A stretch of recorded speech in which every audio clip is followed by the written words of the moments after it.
Oh, that is reverberating so beautifully. I don't know how well, yeah, no, it's mic'd for you all on Zoom too. It's still going.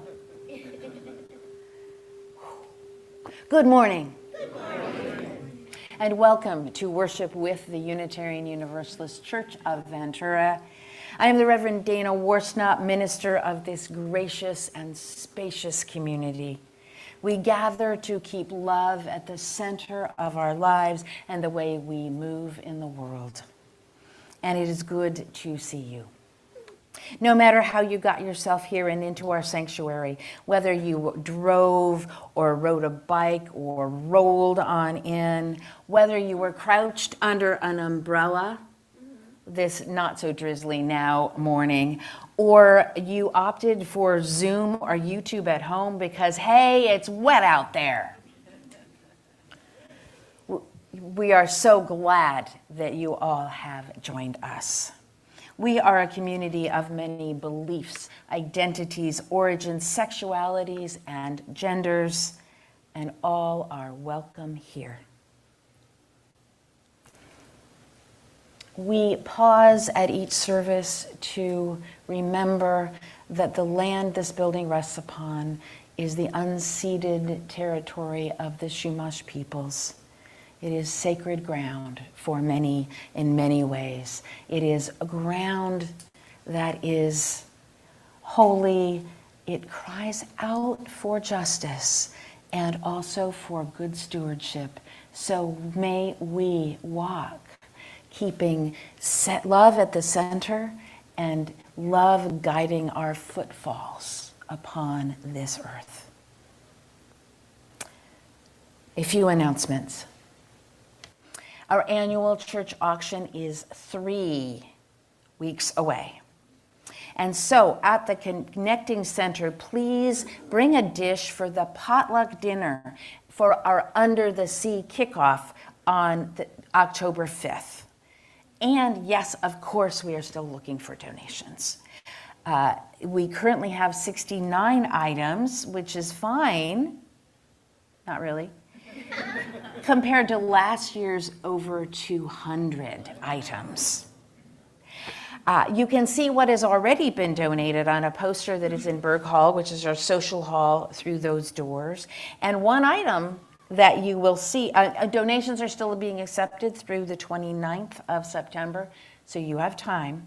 One item on that board will be a sermon by me on the topic of your choice.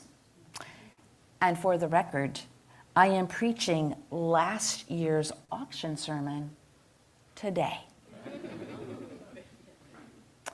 And then just a few things to keep on your calendar. The family movie night, the first, and hopefully the first in the line of many, our many family movie nights, is this Friday out in our parking lot at sunset, which is around 7-ish. There has been lively voting for the choice of movie, and you can find the survey for that on UUCV this week. Also, after church next Sunday, you can learn about all the nifty ways to connect with this church, things to do, things to help out with at our activity fair, which is next Sunday after church. And then also planning farther ahead, look out for our annual crafts fair is coming up on Sunday, November 17th.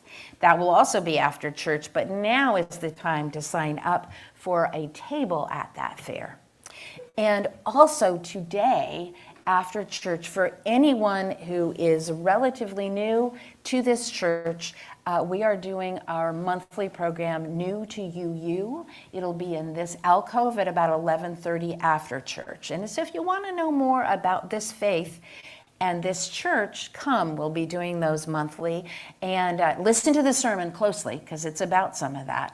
And then come to New to You after the service. And if you haven't noted it already, the best way to find out what's going on in this lively congregation is to give us your email if we don't already have it, so we can send you our weekly bulletin, UUCV, this week. Then the trick is, of course, to read it all the way through.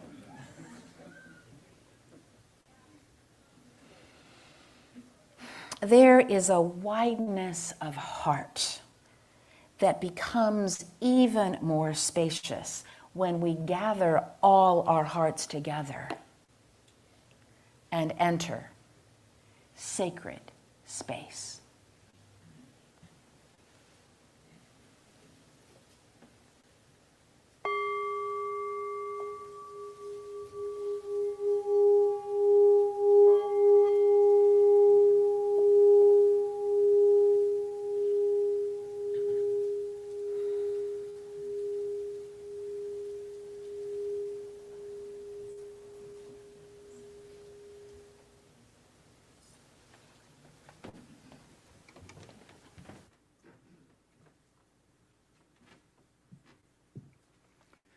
Good morning.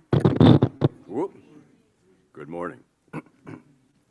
I am Worship Associate Jim Merrill, and we invite those who are Zooming into this service to light a chalice or candle at home as Reverend Dana lights the chalice of our free faith here in the sanctuary.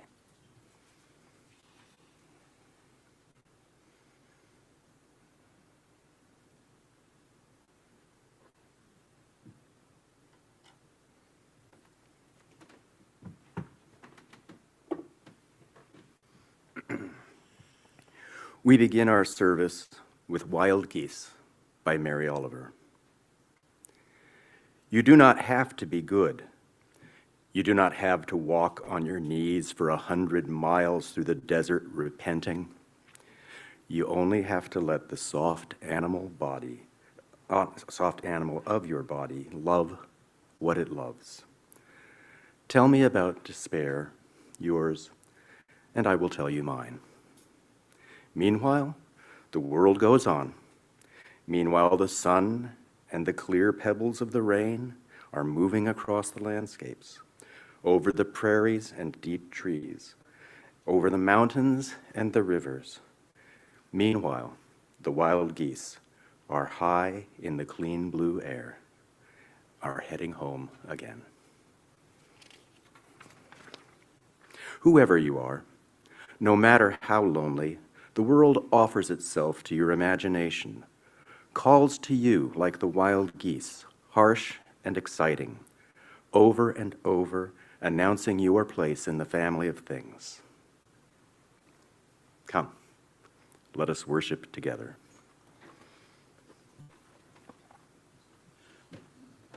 Good morning, everyone. Hi, I'm Zach Spencer. I'm filling in for Carolyn. Let us rise in spirit and as we are able in body to sing our opening hymn together, number 187, It Sounds Along the Ages.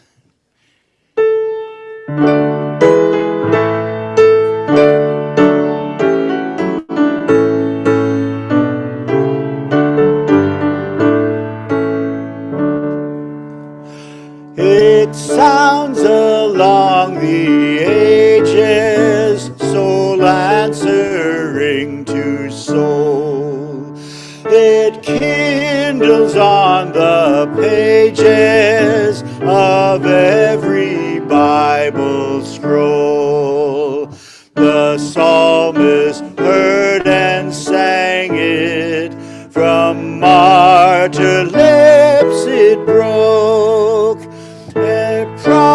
trumpet tongues outrang it, till sleeping nations woke. From Sinai's cliffs it echoed, it breathed from Buddha's tree. It charmed in Athens' market, it hallowed Galilee. The hammer stroke of Luther, the pilgrim seaside prayer, the oracles of concord, one holy word declare. It calls in no new justice, it speaks and no new truth. In ever nobler stature and unexhausted youth, forever on resounding and knowing not of time. Our laws but catch the music of its eternal chime.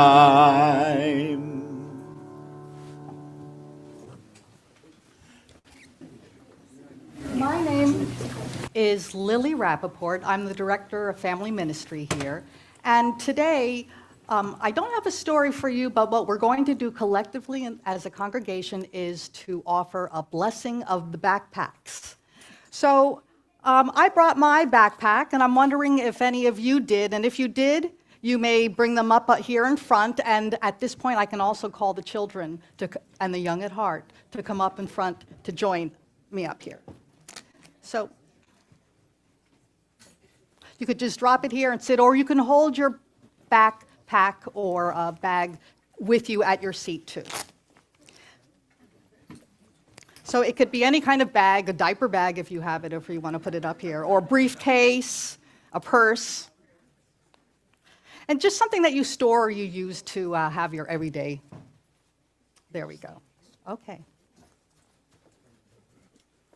So thank you for bringing them up front. Phoebe, you stay up here. Okay. I imagine that every one of these things holds some valuable stuff. And in my backpack, what I usually have, I'm going to rummage in here, is there's my computer, and of course the cord in the computer there, and I have a phone. So it helps me stay organized, and I can carry it back and forth. And without them, it would be kind of hard. But there's other things that I can't do without.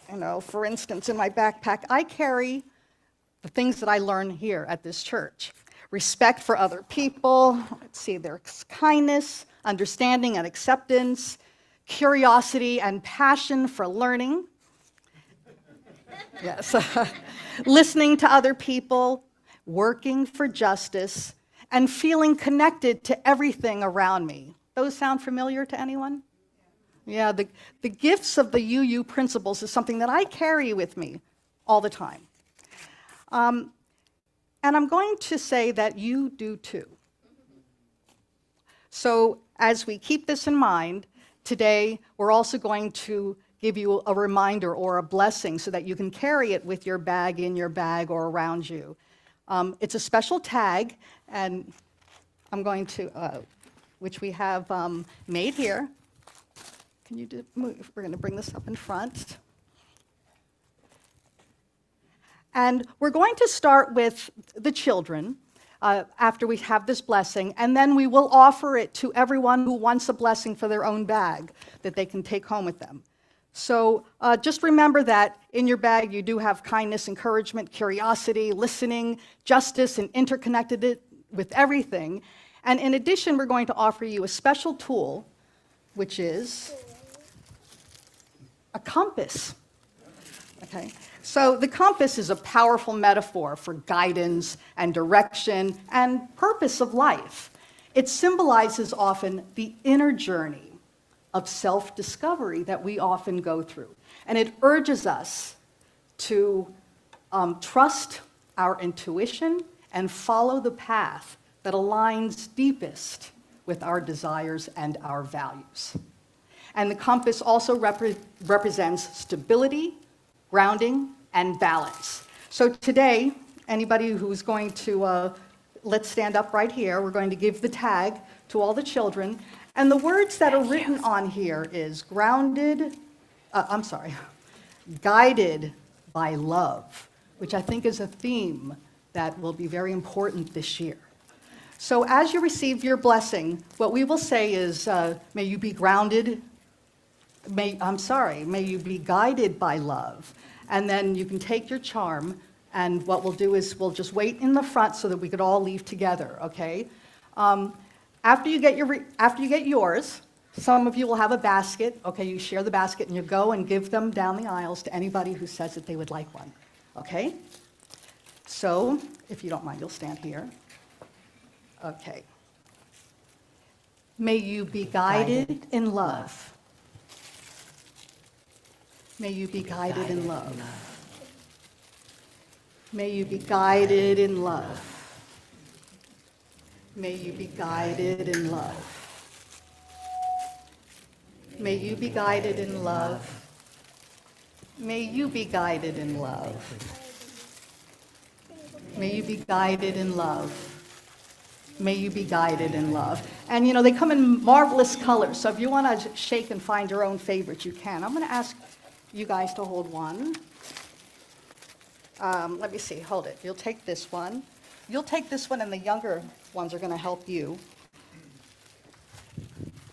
And as you hand out the tokens to the people who want them, you can help with that. Yes, you can. Remember the words, may you be guided in love. I'm going to take a purple. Okay? Oh, no, I'm going to take a red. And let's go this way. Take whatever color you want. I got a red one. Okay, go pass them out. People are raising their hands.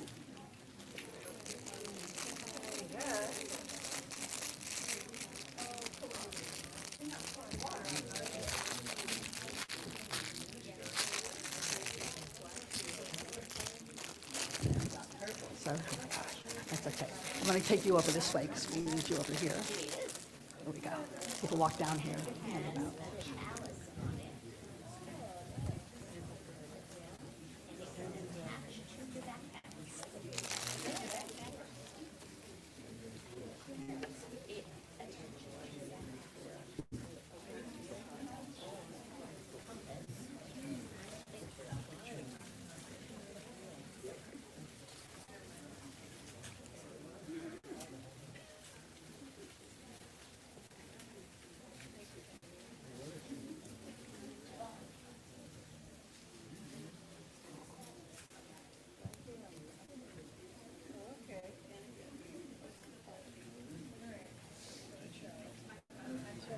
And we will have some leftover after the service for anyone who wants to make sure that they receive theirs. And if we have most of the people who have their charms, I want to give this congregation an opportunity to sing the children out, but they're already in the back there. Lily, can I interrupt 1 second? Okay. Lily, can I add one thing? Oh, yes. Everybody, I want you to know your backpacks and purses and all those things will be perfectly safe up here for the entire service. Though, and if it's something that you would like to come get while the children are leaving, you could come down and get it and hang on to it. Okay. And now, may you share these blessings with the world. If you would, we'll form a bridge of love in the center aisle here. If it's your first time, just follow along, and we will sing the children out to their classes.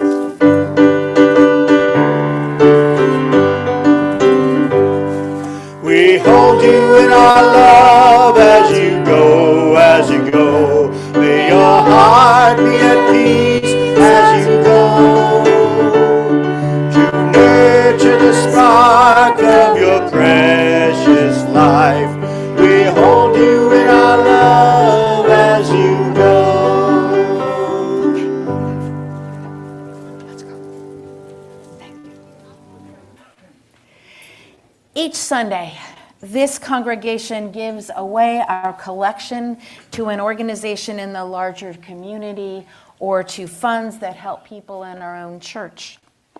Those of you who are at home have two possible ways of giving through the link posted in the Zoom chat or by texting the word assist to the number that is on the screens.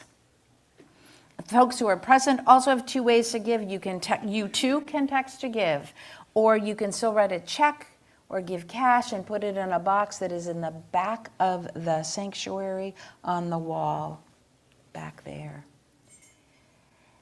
And drop it there after the service, if you will. Our offering today goes to Ventura Homeless Prevention, which is an organization that does amazing work to prevent people from being evicted and falling into homelessness. For neighbors here in Ventura who find themselves temporarily unable to pay their rent.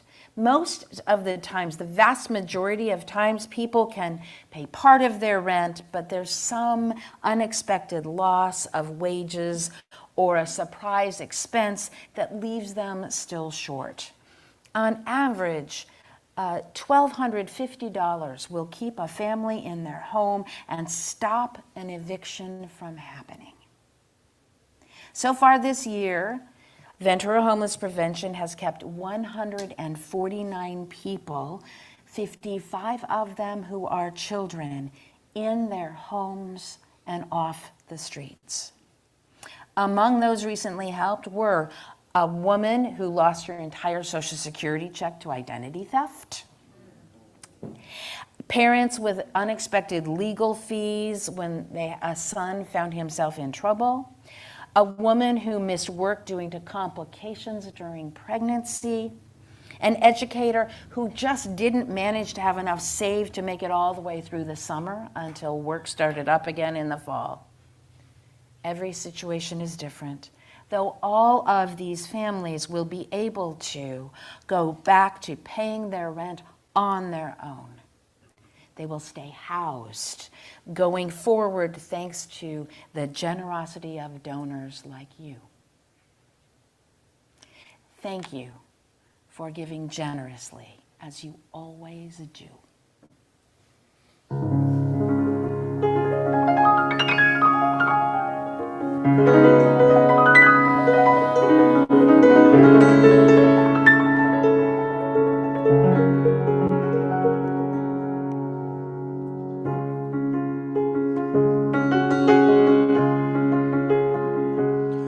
All this time, all this worry, did we come so far for nothing? What's the sense of the hurry? You tell me when you sense something. I dreamed a lot when I was younger. I'm older now, but still I hunger for some understanding. Is there understanding now? Was there ever?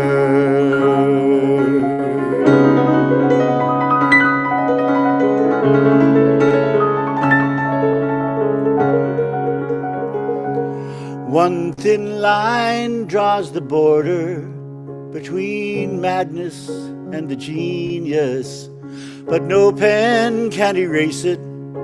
So we keep these things between us. I dreamed a lot when I was younger.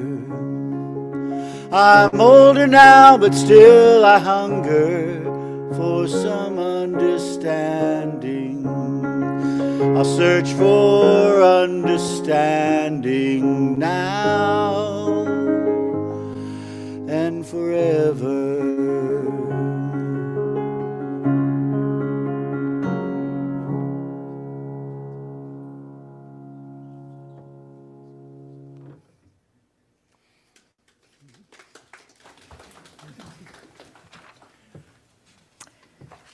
We are ever and always grateful for the generosity of this congregation, which weaves a tapestry of love we call community.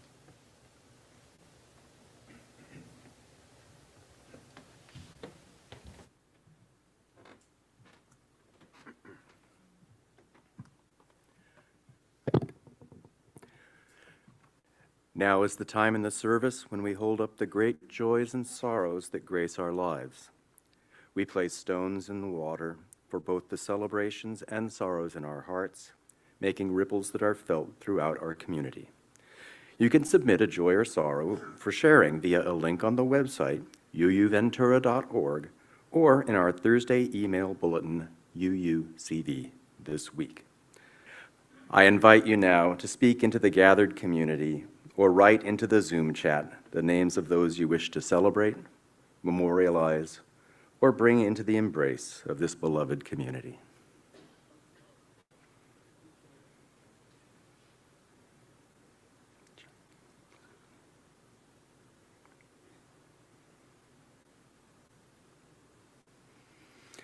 Reverend Dana will now place one final stone in the water for all the joys and sorrows just shared and those yet unspoken in the silent sanctuary of our hearts.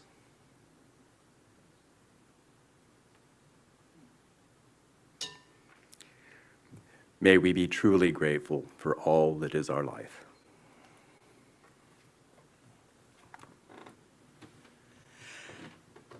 Please remain seated as we sing our meditation hymn, Be Ours a Religion.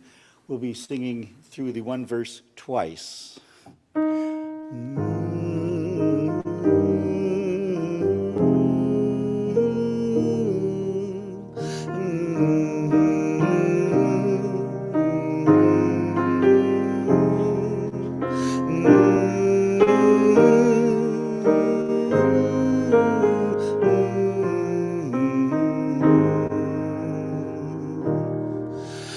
Be ours a religion which like sunshine goes everywhere. Its temples all space, its shrine the good heart, its creed all truth, its ritual works of love. Be ours a religion which like sunshine goes everywhere. Its temple all space, its shrine the good heart, its creed all truth, its spiritual works of our love.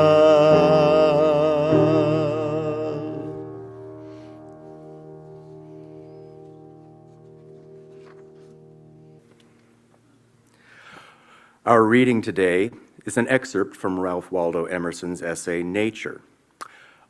He was writing it for people in 1836, and you can decide how it applies to you today. In the spirit of Emerson's own words, it has been adapted for 21st century ears. We live now in a backwards-looking time.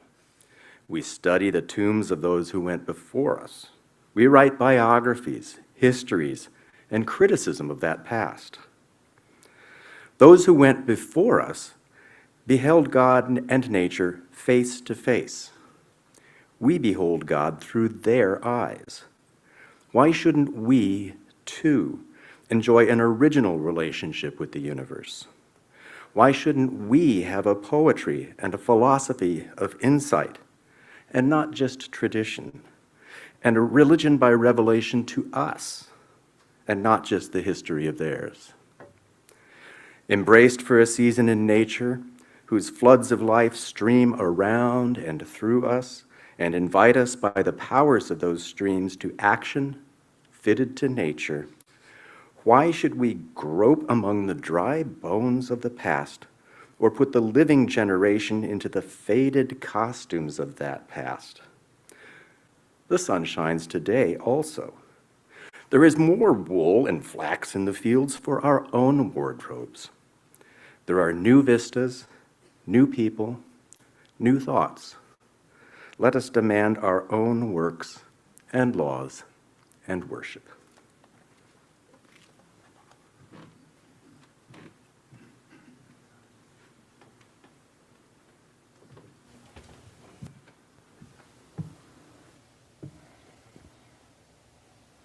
I invite you now into a time of meditation.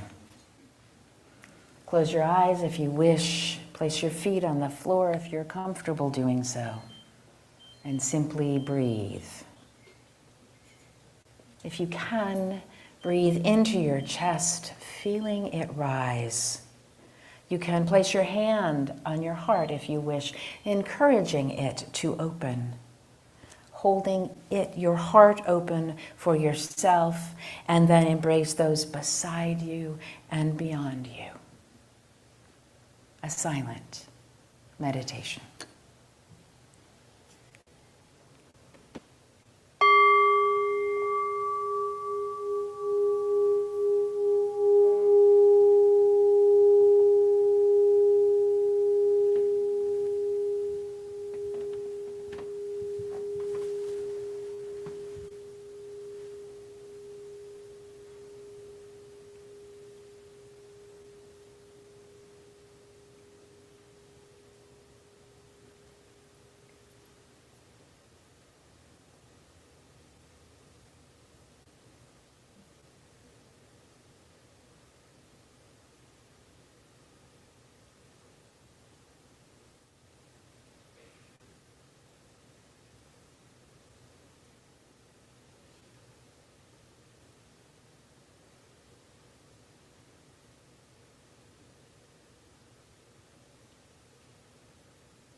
So much pushing and pulling, so much fighting and straining, so much laboring against waves and wind. I am tired, my arms are weary, back is aching, eyes are bleary. I think I'm finally ready to give in. I have struggled, I have cried, I have screamed inside about the kind of life I've tried to lead. Well, right now I think it's time, for the very first time, to lay down my body and mind and just be. If I stop steering my boat, does it sink? Oh no, current carries it along just so. If I stop steering my life, gonna be alright. I'll just go where the ocean says to go. Down the block or to the moon, around the world or just to my room. I can't say where I'm supposed to end up. I've resisted for so long, as if I could do no wrong. Somehow it's never been quite good enough. But it's a funny thing, I guess, a prideful human saying yes, without knowing what I'm agreeing to. But there's a simple fact I find, the decision is and isn't mine. And all I'll ever do is what I'm meant to do. If I stop steering my boat, does it sink? Oh no, current carries it along just so. If I stop steering my life, gonna be alright. I'll just go where the ocean says to go. It's a scary thing for sure to lay down my oars and quit pretending that I've ever been in charge. But it's scarier still to spend my strength and will and never even have a peaceful heart. Well, so here goes the toughest thing. Ironic, don't you think, that it's so hard and so easy all at once?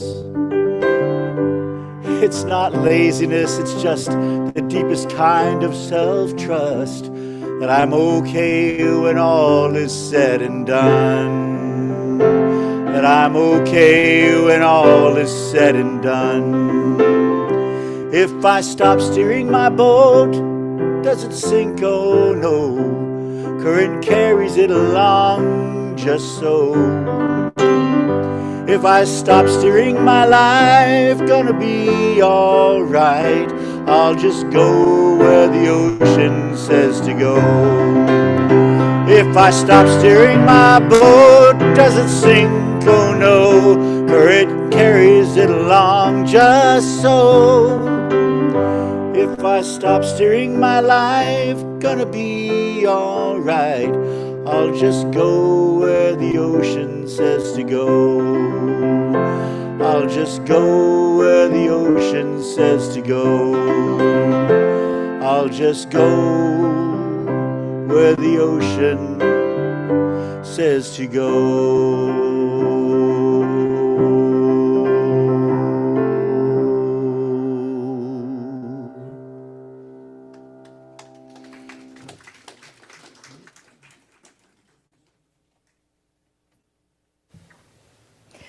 Guided by love, I'll go where the ocean says to go. Thank you. And so this is the sermon that was bid upon last October and bid upon and won by Diane Auburn, who is, alas, dear Diane, not able to be with us today.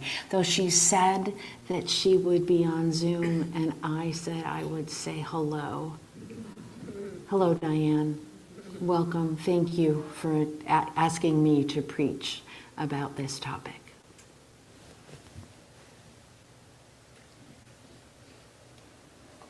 As a good future Unitarian Universalist, I woke up one Sunday morning when I was 13 and absolutely refused to go to church with my father. The battle that ensued woke the house and has assumed near mythic proportions in my family lore because I won. My father was a man of fundamental integrity and fairness, and also a fairly typical baby boom father who never expected to have such a feisty and independent-minded daughter. But he could not deny the righteousness of my cause. My two older brothers hadn't gone to church for years, Sunday school, for years. And I knew I was old enough to make decisions for myself. There's a reason that there's bar and bat mitzvahs at age 13, because there is something developmental that happens around then. And I knew I was old enough to make my own decisions. And Sunday school at the church we sporadically attended was meaningless to me. Please do note sporadically attended and meaningless, because I'm not giving everyone just our children and youth at 13. I'm looking at you, just to say I'm not going, because there are particular reasons it did not speak to me. And that's another story. So just got to let you know, I'm not telling you anything to Garrick or Danica here at all, really. And after that, I essentially stayed home on Sundays for that Sunday and for the rest that followed for nearly 25 years. And it's not that my family was ever terribly religious. My mother's atheism was the strongest theological voice in the family. And it turns out that my dad only went to that Presbyterian church of my childhood because Reverend Walsh, who was a grandfatherly Walter Cronkite sort of a guy, brought the civil rights movement into nearly every sermon. Dad loved the tweaking it gave his fellow suburbanites in our affluent and, yes, very white suburb of Detroit. So it is a remarkable piece of my spiritual journey that my parents and I found Unitarian Universalism almost simultaneously and independently of each other. We don't remember talking about it until we had both been to different services.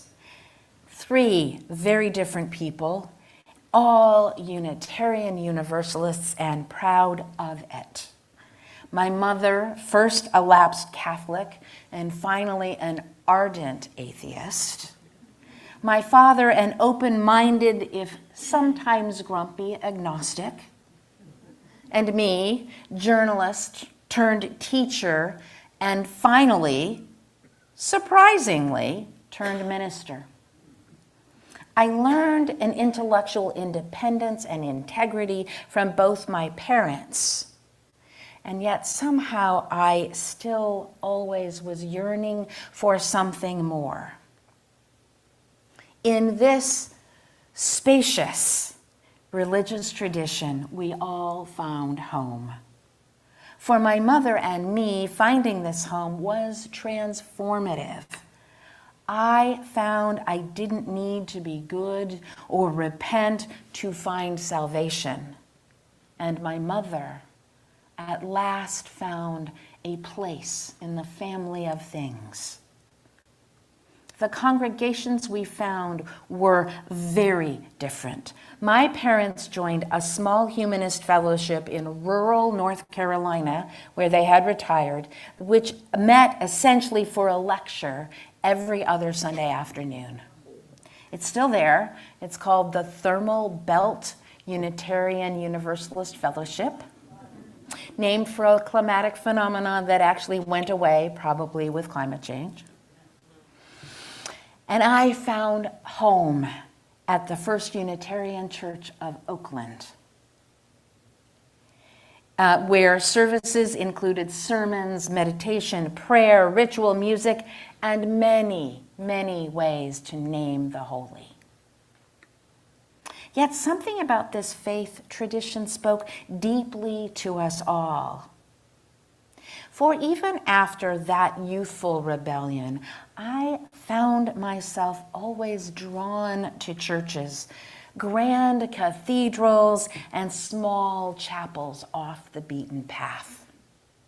I'd slip inside and feel a sense of quiet peace, even though I knew I was out of place, and also part of me just terrified that somebody would think that somehow I was actually praying. And for just a moment, I shared in something mysterious. Maybe it was just simple grace. But I still felt an outsider, somehow with a profound longing to belong. Once on my travels, I snuck into a small medieval church in France, built with early stained glass. And I looked up into the nave to see deep blues and reds at the top of the church. It was a blazing, bright, hot July afternoon, and the church was cool and dark and peaceful. And then suddenly, almost miraculously, someone began to play, and organ music filled the sanctuary. For a moment, I imagined what it must have been like centuries earlier to sit and rest from the heat of the harvest in this cool, dark place, listening to such music. Yeah, but it might work for them, just not for me. I was far too secular and mostly repelled at the time by all I saw of a narrow, self-righteous Christian fundamentalism that is so loud in our culture that it drowns out so much. And at the time, I didn't know there was any other way. So I battled an existential despair and depression with therapy, personal growth books. It was enough to keep me largely functional, sometimes even happy. Yet true peace seemed beyond my reach. I envied people of deep faith, but knew I was uniquely disqualified. It was a long while before I would name it this way, though I now know that what I was seeking was salvation from my despair, a liberation that was deeper than personal growth. Eventually, my search brought me, it's a whole other story, but that search brought me to my search brought me to that church in Oakland, where I knew instantaneously that I had come home. Home. To what? I wasn't sure. Yet I had found a place spacious enough to heal, inspire, and yes, save me. The literal meaning of the Hebrew word for salvation found in the Old Testament is to bring into a spacious environment.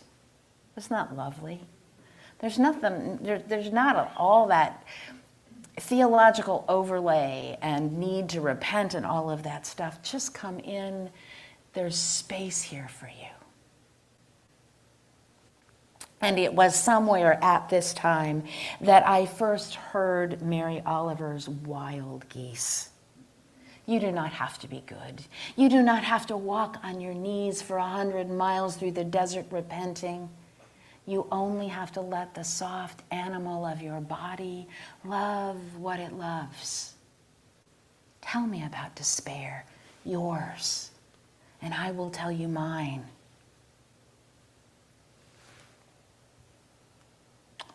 And suddenly, my world was more spacious. This was organ music for my soul. I don't have to be good.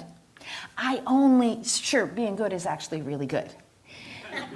And yet, all I really need to do is bring my authentic self to the world. And then I found myself in a church that welcomed that self. They gave me room to grow in spirit, to breathe, even to dance a holy dance. And what a delight it was later to discover Mary Oliver's deep UU connections. She's one of ours, mostly. My mother came to dance in her own way. She had found a kind of home she'd never known. She would never, ever have called this salvation. And yet her experience was profound. Betty Friedan wrote The Feminine Mystique about my mother. Well, and her whole generation. Mom was never happy as a post-war housewife. Domesticity was not her calling. And so, instead, she suffered from a chronic depression that she battled longer than I ever knew her. At age 8, Mom realized that she was an atheist and immediately knew she was going to hell. a precocious 8-year-old. She was not quite precocious enough to realize that if there is no God, there probably isn't any hell either.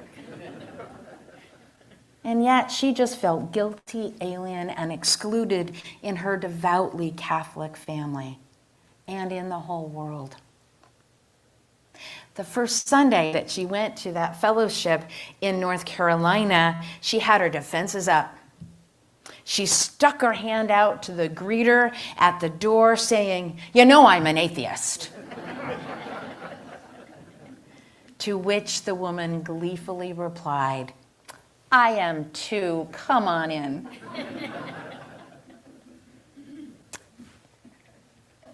At last, my mother had found her place in the family of things, a place that she had never fully known. And just finding and accepting community, a spacious environment, changed so much for her. This faith called to her imagination and spirit. On a retreat at a UU camp, Mom found herself up till 2 o'clock in the morning trying to fashion a definition of spirituality. She would become president of that fellowship and even tried to introduce more spiritual elements into their services, like lighting candles and singing hymns. They were pretty rock bottom atheists and humanists. And as for the grumpy agnostic, Dad remained an open-minded and increasingly open-hearted questioner throughout his life. A northern retiree in the South, he relished at last having an answer to the perennial question, "So, what church do you go to?" He loved that some of its friends called it, "Well, that's the better than nothing church." You know, some of our largest congregations are in really conservative areas because where do you go to church? And I don't know, and I don't like. So they find themselves in Unitarian Universalist churches in the Deep South and in Idaho and Utah and all kinds of places because our theological diversity is a wide embrace that stretches us and still holds us together. Atheists, theists, Christians, Buddhists, pagans, Jews, too many varieties of agnostic to count. Even the atheist, the agnostic, and the minister in my family. We gather in a spirit of loving acceptance of ourselves, each other, and our differences. If this church were not so theologically diverse, it is unlikely we would be able to call it our spiritual home. And yet be ours a religion which, like sunshine, goes everywhere. And still, the final thing that fell into place that led me to devote my life to this faith and to its people was the growing understanding of our history. That history grounds and gives heft to this spacious faith. People have actually essentially been Unitarian and or Universalist for at least 2 millennia. Though the part that really grabbed me was the alignment with American history, my major in college, and particularly with the founders of our faith. Abigail and John Adams were members of our congregation in Quincy, Massachusetts. And even Jefferson and Franklin were very familiar with our faith, though we can't really entirely claim them. But they found it mostly through their friendship with an admiration for scientist, chemist, Unitarian minister Joseph Priestley, who founded by what is by some measure the first Unitarian Church in America. And then, of course, there's Emerson, who I first encountered in high school, who I've come in my heart to call Waldo, as his friends did, who is in very many ways responsible as anyone else, and maybe more, for the spaciousness in our tradition. Why shouldn't we, he asked nearly 200 years ago, in a new experimental democracy, why shouldn't we enjoy an original relationship with the universe? Why shouldn't we have a poetry and a philosophy of insight and not just tradition? And a religion by revelation to us, and not just the history of others. He was at this time looking backward to Europe and European traditions in this new land and calling us to have our own poetry and religion. For he said, there is more wool and flax in the fields for our own wardrobes. There are new vistas, new people, new thoughts.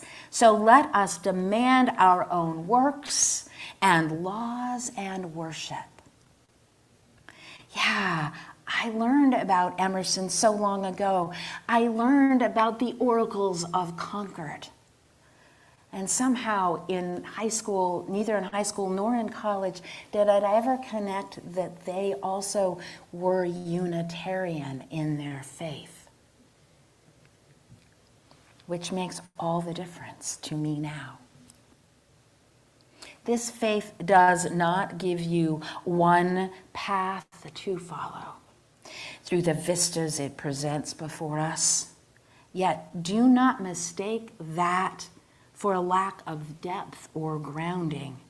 Rather, this faith gives us a compass to guide us along as we encounter the murmurings and perhaps the shouts of the Spirit that we experience newly in every age. So Emerson's newness was the humanists' newness, was the civil rights advocate and the abolitionists' newness is our newness, yet this day is our spaciousness, our grand and wide embrace. Yes, we have voices from the past that do center us. Thank God for them. And yet they told us, and so we are also always looking forward to new possibility and revelation. This embrace is so wide that it stretches us almost constantly. Do sometimes you ever just wish it didn't challenge you quite so much all the time? And yet, we are stretched to spread the sunshine that spreads everywhere. We are finding newly that which sounded along the ages, but is ever in each generation. It is the very width of our embrace that can offer a spiritual home to so many.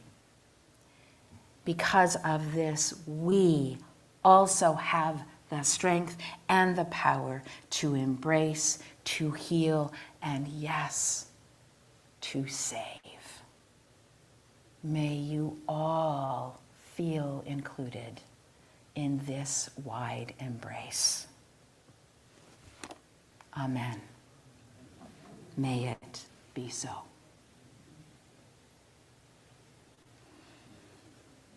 And so I invite you into some time of prayer.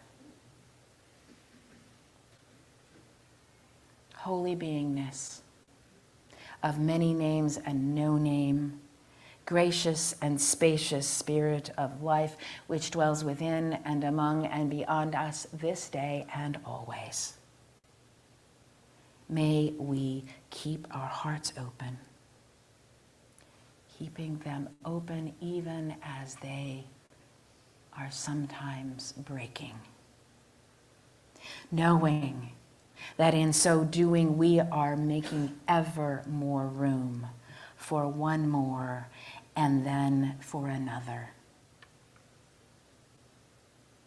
May the spaciousness of this congregation be reflected in the spaciousness of all our hearts. And may all those who are ill find healing. May those who are in despair find hope. May those who are without shelter find home.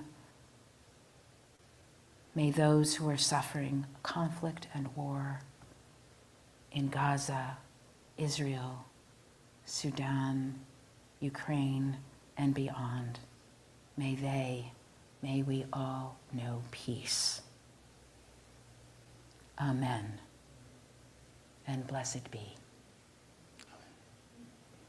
O you pilgrims on a journey. I invite you all to rise in body or in spirit as we sing our closing hymn, number 295, Sing Out Praises for the Journey. Who knows this one? Nobody. Good, I'll play it all the way through Yeah, once. pay attention. It's a goodie.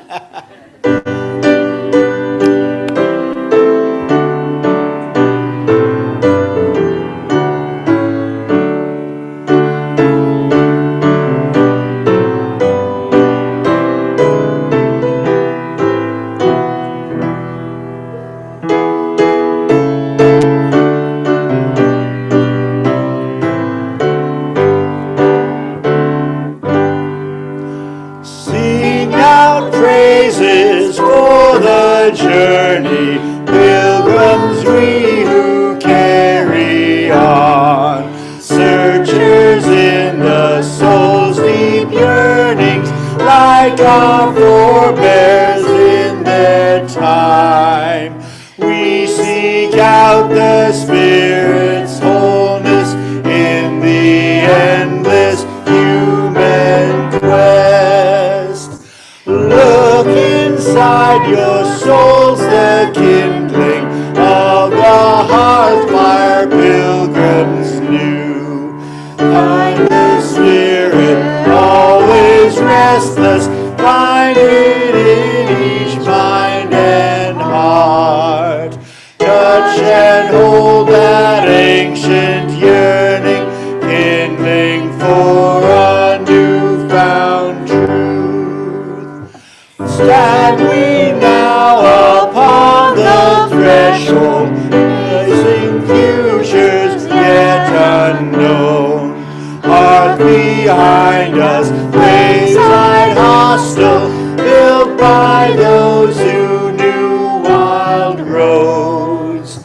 Guard we ere their sleeping embers, carried in our minds and hearts.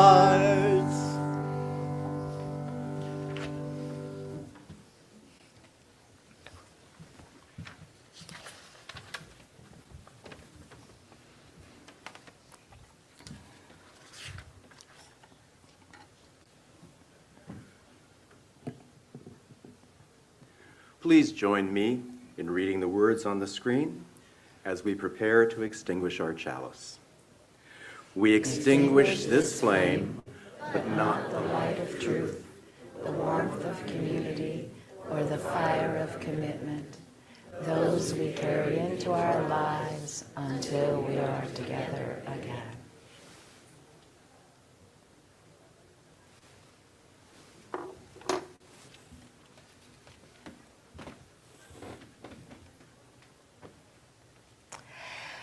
So I just need to say something. Chris, you back there?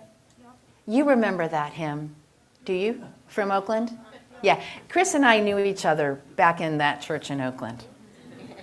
That's where I learned that one.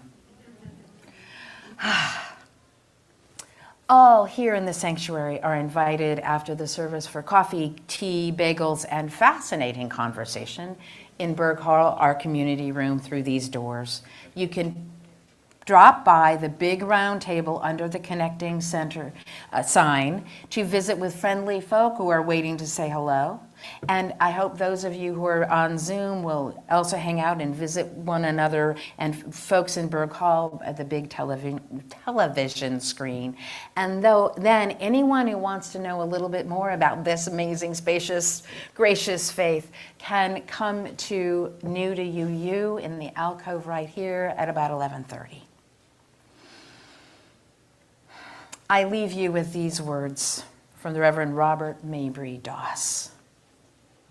For all who see God, may God go with you. For all who embrace life, may life return your affection.